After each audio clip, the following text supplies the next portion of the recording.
Abramos as nossas Bíblias no Evangelho segundo escreveu Lucas, capítulo 22.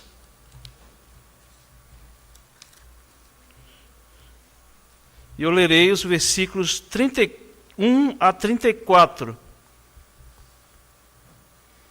Lucas, Evangelho escrito por Lucas, capítulo 22, versículos 31 a 34.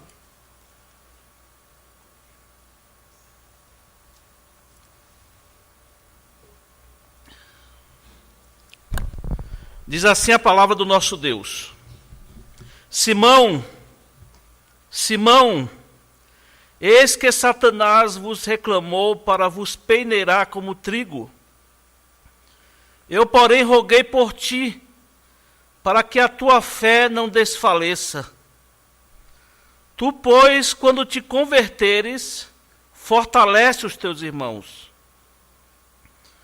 Ele, porém, respondeu: Senhor, estou pronto a ir contigo, tanto para a prisão como para a morte. Mas Jesus lhe disse: Afirmo-te, Pedro, que hoje 3 vezes negarás que me conheces, antes que o galo cante. Amém. Irmãos, esse é o contexto onde acontece a última Páscoa, que se tornou a última ceia do Senhor Jesus antes da sua morte. Um dia antes de se entregar na cruz, Jesus senta-se à mesa com os seus discípulos e para partilhar do pão e do vinho. E Jesus estava preparando os seus discípulos para a sua morte, para suportar esses momentos em que Jesus não mais estaria com eles, e para que eles também compreendessem pela fé a morte de cruz, a morte de Cristo Jesus.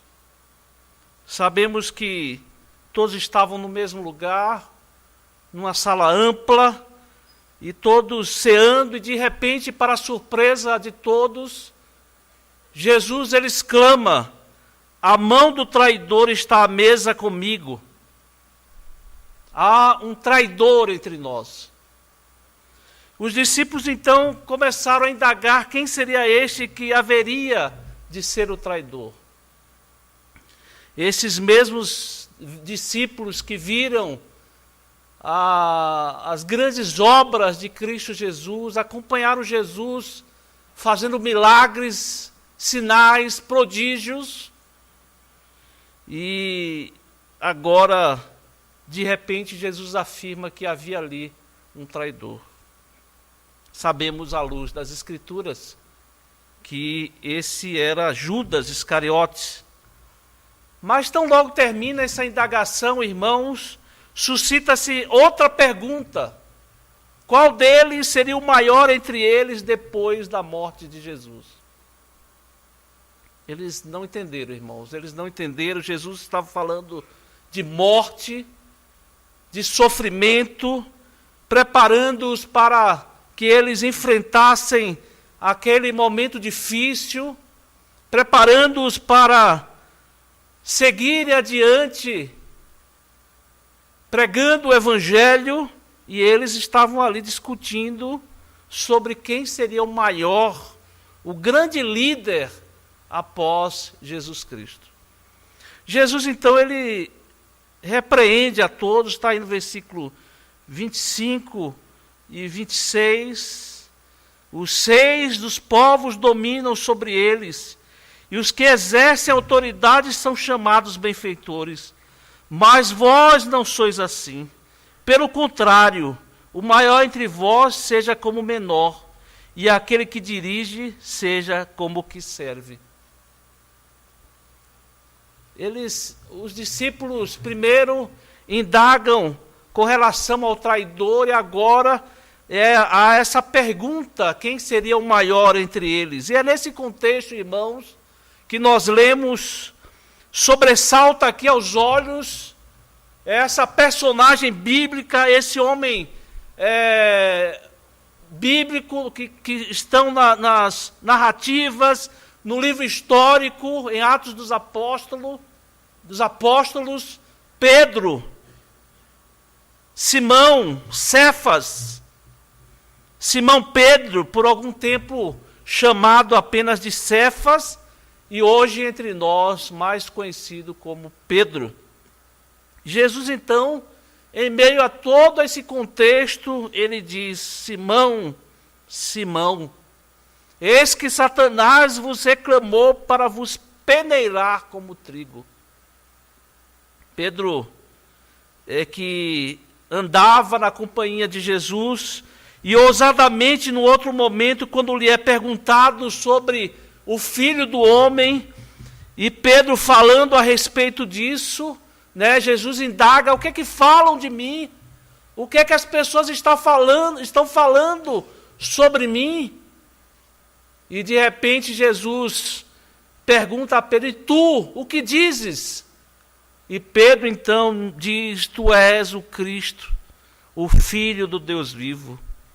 Jesus então diz: bem-aventurado és, Simão Barjonas, porque não foi carne e sangue que tu revelaram, mas meu Pai que está nos céus. Vejam, irmãos, da boca de Pedro suscita-se a revelação messiânica. Tu és o Cristo, tu és o Messias, o Filho de Deus. Jesus estava ali, irmãos, preparando os seus apóstolos, preparando os seus discípulos a enfrentarem os piores momentos das suas vidas, ou seja, a morte de Cristo e morte de cruz. E os discípulos, eles não estavam compreendendo o porquê de tudo aquilo, por que tudo aquilo aconteceria. E a Bíblia diz que todos os apóstolos, não somente Pedro, eles afirmaram: Senhor, nós morreremos por ti. Mas é destacado somente o nome de Pedro. E os irmãos vão ver na narrativa bíblica que naquele momento de sofrimento de Cristo, somente João, o discípulo amado, somente Maria, mãe de Jesus, Maria Madalena, e há uma tradição que diz que também estava ali Joana, e talvez algumas outras pessoas. Todos os outros se afastaram, todos os outros se acovardaram, todos os outros fugiram. E na época então, Jesus diz essas palavras: Simão, Simão, eis que Satanás vos reclamou para vos peneirar como trigo. E é preciso, irmãos, voltarmos um pouco sobre a cultura de Israel daquela época, porque era uma cultura agropastoril. E Jesus usa então esse termo da sua cultura agrária para falar sobre aquilo que estava por vir na vida de Pedro, sobre aquilo que aconteceria na vida de Pedro. Temos aqui uma profecia de Jesus. Jesus pré-anuncia a Pedro que algo aconteceria no seu relacionamento entre ele e Jesus. Algo aconteceria de muito ruim entre o seu relacionamento entre ele e Jesus. E Jesus diz a Pedro: olha, Pedro, a sua vida vai ser sacudida. A sua vida vai ser cirandada. A sua vida vai ser esmigalhada, Pedro. E assim como o agricultor se valia do ato da peneiração, essa ação onde era lançada grande quantidade de grãos, e eles lançavam sacudindo para que o joio, as coisas ruins fossem afastadas, saíssem apenas o grão puro permanecesse. E aí talvez você pergunte: por que Satanás haveria de peneirar a vida de Pedro para que fosse eliminadas as coisas ruins, para que fosse tudo aquilo de ruim. Esse é um processo que nós conhecemos bem, irmãos, como processo de santificação, de purificação, que se separa aquilo que é mal, aquilo que é inútil, daquilo que é bom, daquilo que é frutífero. E cabe uma nota aqui teológica quando nós lemos Pedro, Satanás vos reclamou. Porque nós sabemos, irmãos, que Satanás, ele não pode fazer qualquer coisa contra os filhos de Deus sem a autorização de Deus, a soberania de Deus. É evidenciada aqui nesse texto quando Satanás reclama a vida de Pedro, não apenas de Pedro, vejam que está no plural aí, não sei se os irmãos perceberam. Satanás vos reclamou. Jesus fala de todos, olha, Satanás reclamou a todos vós, mas no próximo versículo, os irmãos vão ver aí que Jesus se dirige apenas a Pedro. Eu, porém, roguei por ti, Pedro. Por ti, Pedro. E é uma relação aqui, irmãos, pessoal de Jesus, como cuidador, como intercessor, como protetor de Pedro, para que Pedro se convertesse ou voltasse, quando ele voltasse para o Senhor, uma vez que Pedro haveria de negá-lo, e uma vez restaurado, Pedro voltaria para fortalecer os demais.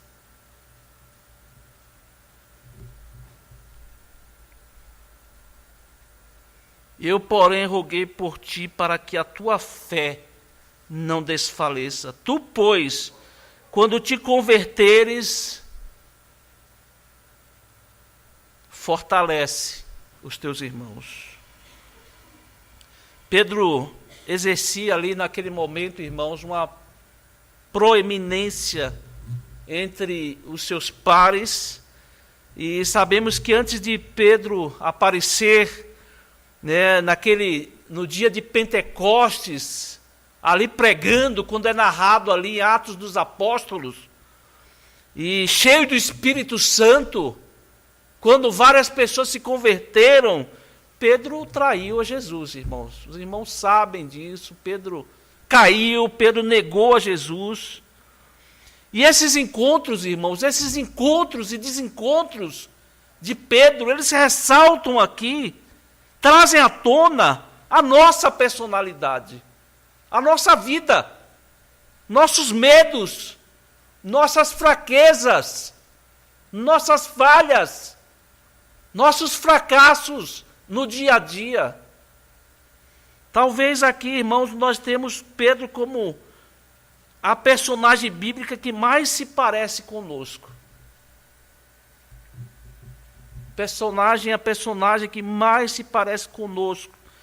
Pedro é o que mais se identifica com você, comigo. É Pedro, irmãos, que tem a ousadia de andar sobre as águas. É Pedro, irmãos, na quarta vigília da noite, quando Jesus vai ter com eles naquele mar revolto. E Pedro diz: se és tu, Senhor, manda eu ter contigo. E Pedro passa a andar sobre as águas de maneira corajosa, de maneira ousada. Mas, irmãos, é o mesmo Pedro que ao reparar nas águas, na força do vento, teve medo e começou a afundar, a fracassar na fé, se distraiu, olhou as circunstâncias ao redor, tirou os olhos de Jesus. Esse sou eu, irmãos. Esse é você. Mas é o mesmo Pedro também, irmãos, quando os soldados romanos, capitaneados por Judas, que vem ao encontro de Jesus, Judas vem dar um beijo em Jesus. E Pedro, então, com essa coragem, essa ousadia, tamanhas, ele saca essa espada e corta a orelha de Malco. E Jesus diz a ele: Pedro, basta, Pedro, Pedro, irmãos, ele foi corajoso, mas a sua coragem era carnal. A sua coragem era carnal, age de maneira precipitada, tenta resolver a situação da sua maneira, com a sua força. Esse é Pedro, irmãos. Esse sou eu. Esse é você. Pedro, irmãos, nos seus encontros e desencontros com Jesus, ele, nesses encontros e desencontros, nos mostra que antes de se tornar um apóstolo cheio do Espírito Santo, revelou uma fraqueza tamanha, irmãos, a ponto de negar a Jesus. Negar a Jesus. Como eu muitas vezes. Como você muitas vezes. A queda, irmão, de Pedro, ela foi vergonhosa. A nossa também é, irmãos. A nossa também é, muitas vezes.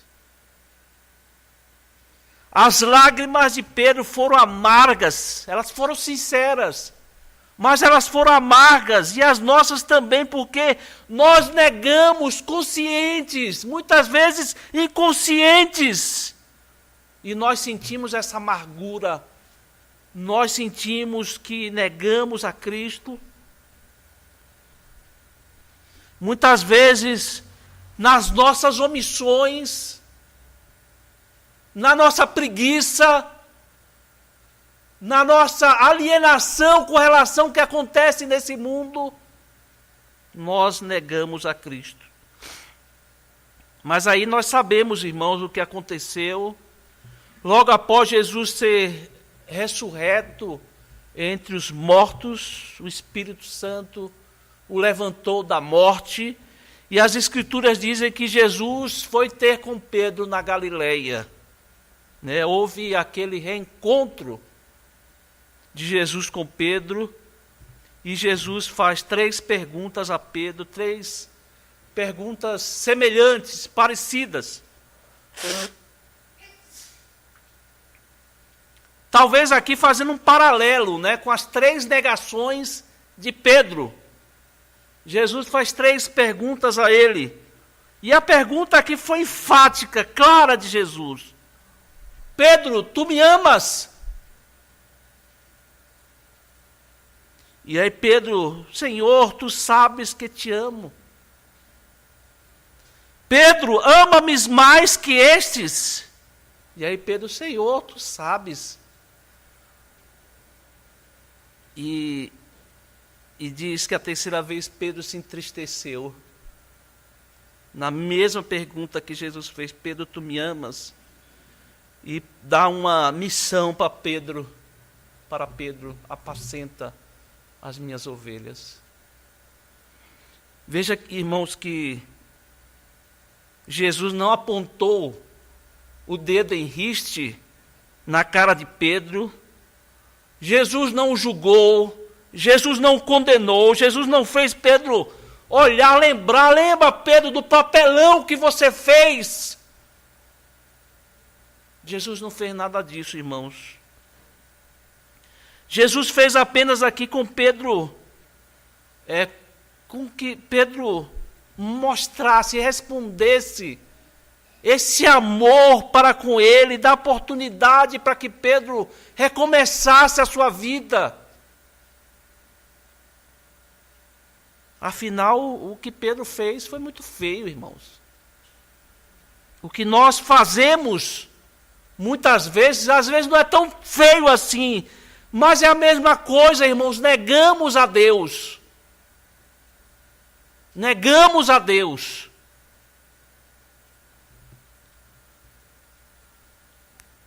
Veja que, se nós formos levantar aqui, o que levou Pedro a negar a Jesus não foi algo da noite para o dia. Se nós olharmos aqui os relatos, aqui mesmo no versículo 33, quando Pedro diz, ele, porém, respondeu, Senhor, eu estou pronto a ir contigo, tanto para a prisão, como para a morte. Veja aqui que Pedro se mostra autossuficiente. Né? Pedro se mostra aqui confiante nele mesmo. Autossuficiente. Se sente forte. Mesmo apesar desse alerta de Jesus. Olha, Pedro, Satanás te reclamou. E ele, não, Senhor, eu estou pronto. Eu estou preparado. Às vezes, irmãos, nós agimos assim. Desconsideramos que há um inimigo nas nossas almas, um inimigo das nossas almas. Um inimigo que está agindo a todo instante, montando armadilhas. O inimigo que deseja que nós caiamos. O inimigo tentando nos afastar de Deus. O inimigo tentando nos destruir. A Bíblia diz, irmãos, que esse inimigo, Satanás, ele veio para roubar, matar, destruir. E não há outra coisa, irmãos, que Satanás deseje na sua vida. Na sua vida. Senão matar, roubar, destruir. Ele é sujo, irmãos. Ele age sorrateiro, age com maldade.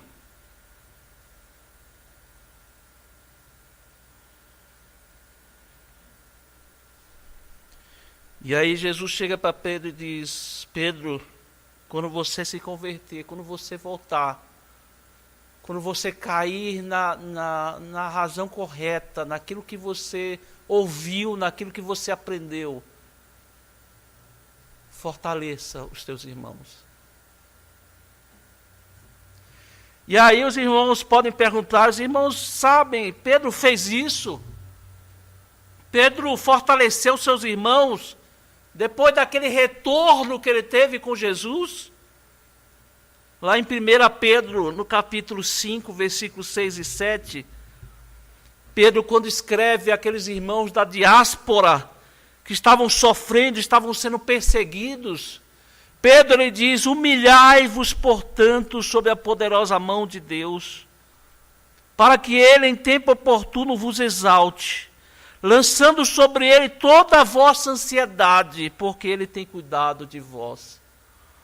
Pedro, então, irmãos, restaurado, Pedro, então, depois que volta para Jesus, ele começa a fortalecer os seus irmãos, como nós conhecemos bem a vida de Pedro, e ele continua nessa mesma epístola, quando diz, sede sóbrios e vigilantes.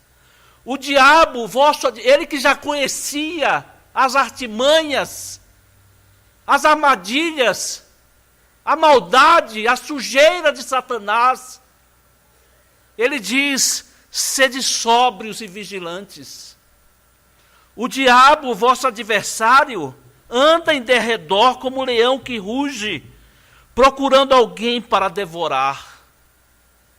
Resistir firmes na fé, certos de que sofrimentos iguais aos vossos estão se cumprindo na vossa irmandade espalhada pelo mundo. Veja o que Pedro fala aqui, irmãos, vigilância, sobriedade. O Pedro, irmãos, que antes age de maneira autoconfiante, se achando forte, depois restaurado, fortalecido, cheio do Espírito Santo, ele agora diz àqueles irmãos, humilhem-se.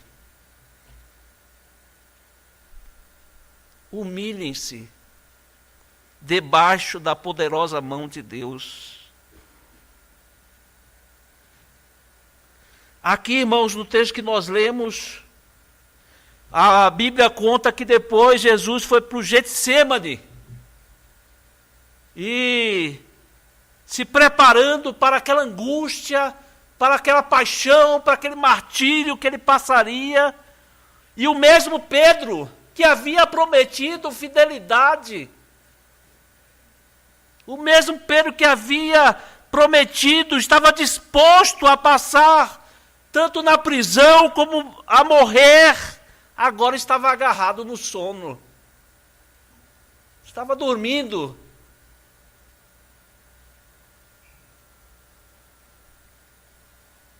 É por isso que Jesus pergunta: Pedro, não pudesses vigiar pelo menos 1 hora?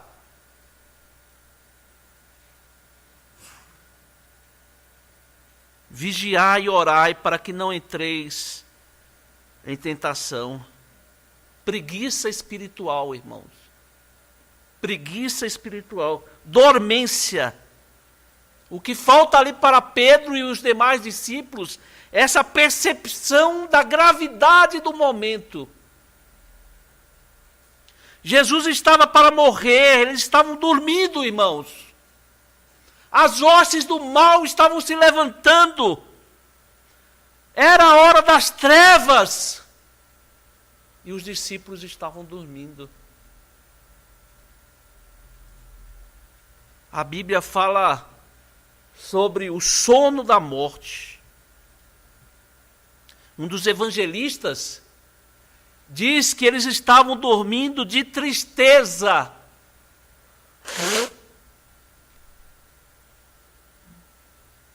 Você sabe o que é dormir de tristeza? Dormir de desânimo. Falta ali alegria. Falta ali sabor da vida. Falta ali vigor.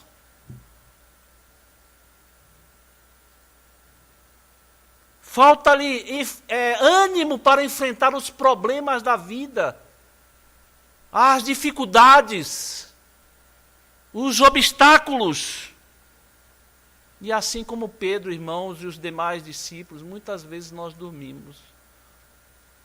Nós dormimos, deixamos de vigiar, adormecemos, fracassamos no nosso relacionamento com Deus, porque muitas vezes nós somos sufocados pelas circunstâncias externas, que nos deprimem, que nos sufocam e preferimos dormir. Preferimos dormir. E perde-se o prazer de viver.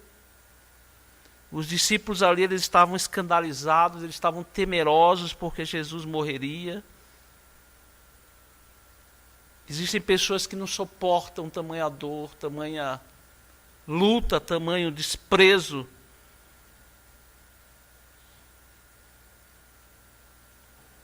Sabe como nós enfrentamos, irmãos, o sono da tristeza? A Bíblia diz que, olhando firmemente para o autor e consumador da fé, Jesus, o qual, em troca da alegria que lhe estava proposta, suportou a cruz, não fazendo caso da ignomínia, e está sentado à destra do trono de Deus. Ele que passou pelo sofrimento, ele que passou pela angústia, pelo martírio, pela pressão, pelo desprezo. Ele está à direita do Pai intercedendo por nós. E nós vemos na Bíblia, irmão, Jó, Pedro, demais discípulos. Muitas pessoas não suportaram seus fracassos, suas fraquezas diante do relacionamento com Deus. E perdem o prazer de viver. São tantas as circunstâncias, irmãos, que nós encontramos na Bíblia. E a Bíblia, ela afirma: lancem sobre ele toda a vossa ansiedade. Lancem sobre Deus toda a vossa ansiedade. Sabe quem disse isso? Pedro. Pedro que escreveu isso. Na sua primeira epístola, capítulo 1, 6-8, ele diz: nisso exultais, embora no presente, por breve tempo, se necessário, sejais contristados por várias provações, para que, uma vez confirmado o valor da vossa fé, muito mais preciosa do que o ouro perecível, mesmo apurado por fogo, redunde em louvor, glória e honra na revelação de Jesus Cristo, a quem, não havendo visto, amais. No qual, não vendo agora, mas crendo, exultais com alegria indizível e cheia de glória. Pedro, irmãos, restaurado agora, ele escreve, ele mostra através dos escritos a sua vida para se dedicar aos irmãos, para fazer a obra do Senhor, fortalecendo os irmãos, ajudando-os nessas lutas, nas perseguições, nas dificuldades que todos estavam passando. Esse é o Pedro que nós vemos agora, que fortalece os seus irmãos. Qual é o Pedro que você gostaria de ser? Um Pedro que nega Jesus, traidor, ou um Pedro que fortalece os seus irmãos? Nesse mesmo texto, irmãos, no versículo 54, nesse texto que nós lemos, que nós estamos considerando, Pedro, diz a Bíblia que Pedro seguia Jesus de longe. Jesus estava sendo levado para o grande martírio. Jesus estava ali sofrendo, apanhando, levando aquela cruz pesada. E diz a Bíblia que Pedro seguia de longe. Pedro se esconde. Diz a Bíblia que ele estava num pátio ali, junto ao fogo, né? Talvez ali estivesse frio naquele momento. Afinal, é uma das noites mais frias em que Jesus estava enfrentando. O frio da perseguição, o frio do sofrimento, o frio da morte. E Pedro revela que aquela coragem que ele havia dito, de se necessário fosse, ele ia para a prisão, ele morreria com Jesus, essa coragem acabou. E é interessante que ele não queria perder Jesus de vista, ele ia acompanhando Jesus de longe. Jesus ia sendo levado e Pedro ali de longe, ele não queria perder Jesus de vista, mas ao mesmo tempo ele não queria se identificar com a cruz.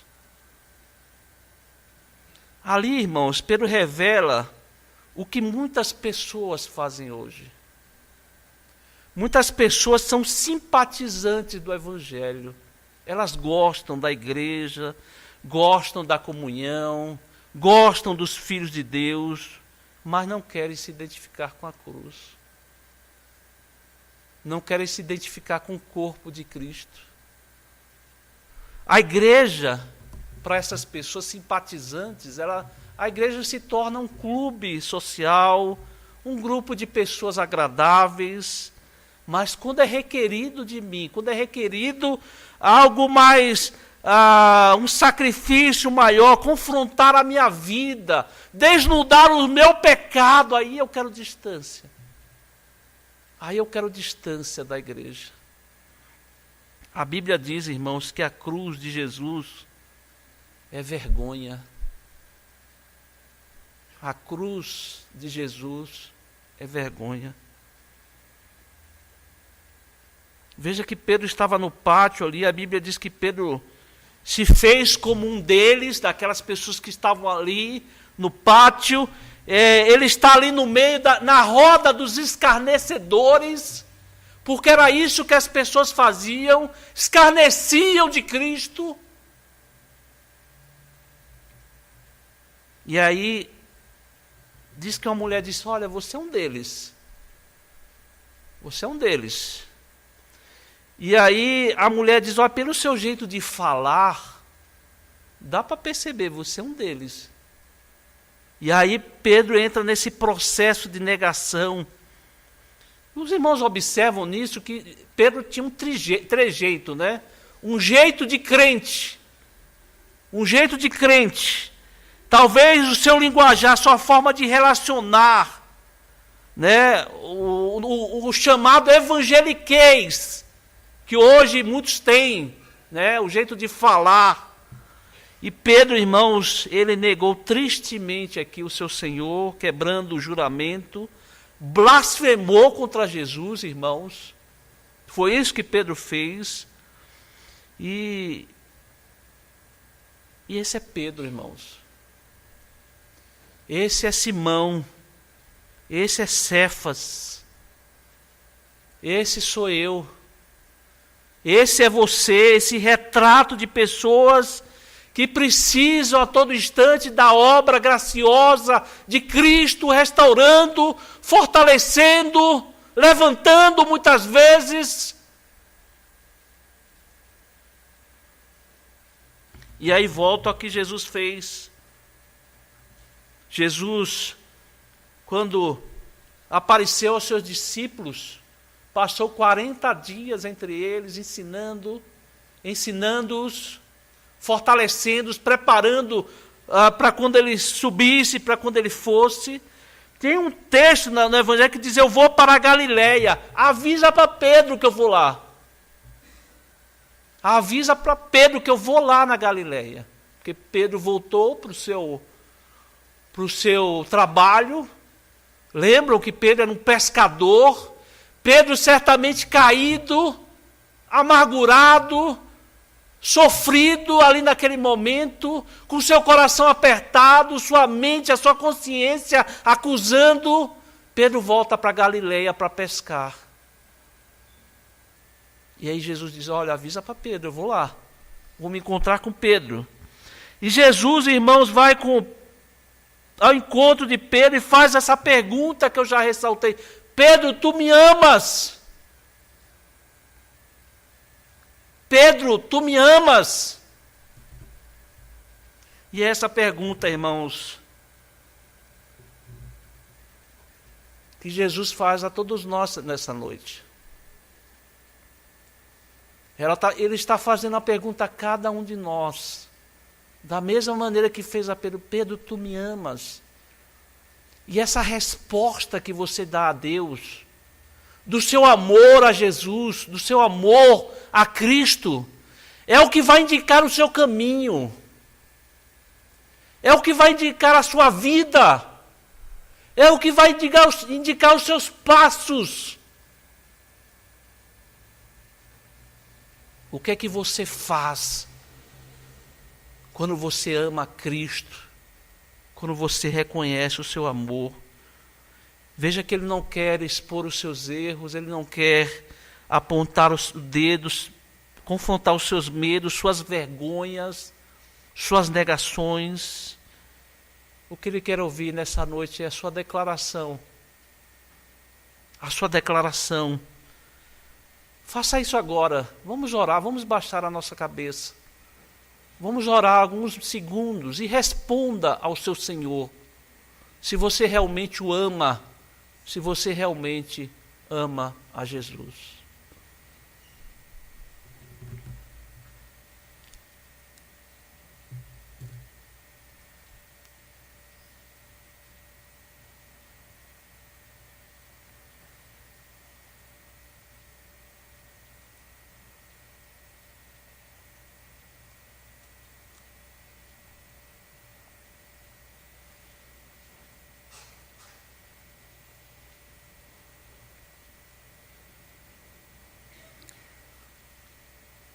Senhor Deus, muitos são os nossos erros, Senhor. Muitas são as nossas falhas, as nossas fraquezas. Muitas vezes dormimos, ó Pai. Temos preguiça espiritual. Muitas vezes, ó Pai, estamos sonolentos nessa nossa vida espiritual. Tem misericórdia de nós, ó Pai. Ajuda-nos, ó Pai, a levantarmos, a acordarmos para a vida. Ó Senhor, é possível que muitos aqui presentes estejam afastados de Ti, Senhor. Estão distantes da igreja, estão distantes do Senhor.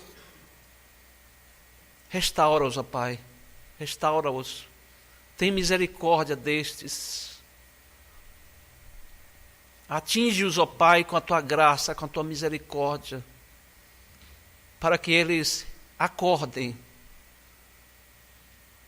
para que eles retornem nos teus caminhos, ó Pai. Ajuda-nos também, Senhor,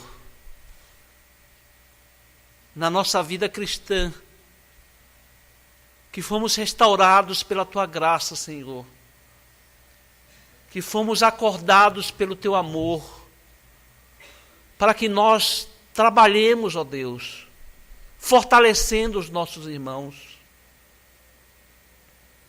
ajudando os nossos irmãos que estão fracos, ajudando os nossos irmãos que estão caídos, que estão desanimados, que estão dormindo. Ó Deus, que façamos essa obra, Senhor, para a honra e glória do teu nome, Senhor. Que essa palavra bendita, ó Pai, venha despertar a nossa vida para trabalhar para o Senhor. Não vivermos dormindo, não vivermos desanimados espiritualmente, mas fortalecidos pelo Senhor, pela tua graça, pela tua presença bendita. Trabalhemos para o teu reino, Senhor, fortalecendo os nossos irmãos. Esta é a nossa oração, ó Deus, e fazemos isso em nome de Jesus, a quem nós amamos.